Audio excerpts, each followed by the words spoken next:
बहुत बड़ा नुकसान है एरिया के लिए भी। हरियाणा, पंजाब, राजस्थान, यूपी, बिहार तक इनके, दिल्ली में बहुत अनुयायी है डेरा प्रेमी जो वकील साहब से जुड़े हुए हैं। मैं तो आपके माध्यम से ये कहना चाहता हूँ कि सबसे ज्यादा दुख तो उस दिन हुआ जब वकील साहब चले गए। और दूसरा दुख कि जो डेरे में जो घटना हुई वो नहीं होनी चाहिए, क्योंकि वकील साहब का नाम बहुत बड़ा नाम है। 3 संत इस इलाके में आए, मस्ताना जी, मस्ताना जी के बाद में मैनेजर साहब, मैनेजर साहब के बाद में संत वकील साहब बहादुर सिंह जी मेरे गांव से है, चौटाला गांव के रहने वाले, मेरे फादर के क्लास फेलो रहे।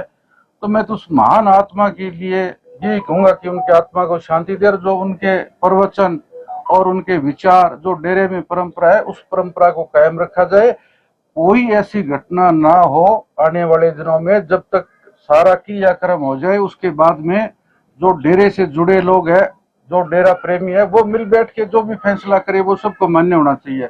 तो मेरी तो आपसे यही प्रार्थना है कि इस प्रकरण को, जो इसमें सच्चाई है, वो आप मीडिया के लोग भी, बहुत बड़ी आपकी भी बहुत बड़ी ताकत है, आप भी इस चीज को स्पष्ट रूप से दिखाइए, ताकि इसमें ये हो कि बहुत बड़ा डेरा है, दिल्ली में भी डेरा है, हर जगह इनके डेरे है, उस डेरे की जो परंपरा है वो कायम रहे। और वकील साहब को सच्ची श्रद्धांजलि यही है कि यहाँ जितने भी लोग हैं, जिसमें आप भी है, चाहे प्रशासन के लोग हैं, सबको इस डेरे की परंपरा को कायम रखने के में सभी का योगदान जरूरी है, आपका भी योगदान बहुत जरूरी है। इनके निधन के बाद जो डेरा श्रद्धालु हैं सीबीआई जांच की मांग कर रहे हैं।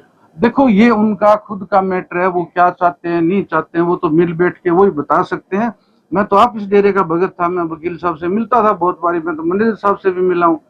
तो मुझे नहीं लगता कि जो ये प्रकरण हुआ है बहुत दुखदाई है। अगर डेरे के लोग, जुड़े हुए लोग हैं, अगर वो जो कोई मांग कर रहे हैं तो उनकी भी सुननी चाहिए। कोई पीछे कारण और कहानी तो है ही ना। जब तक इस डेरे में कभी वकील साहब ने कभी गनमैन साथ नहीं रखा, उनको ये पता नहीं, डेरे के लोगों को पता नहीं भी पिस्तौल और बंदूक में क्या फर्क होता है। यहाँ गोलियां चल गई, इससे बड़ा पाप और क्या होगा।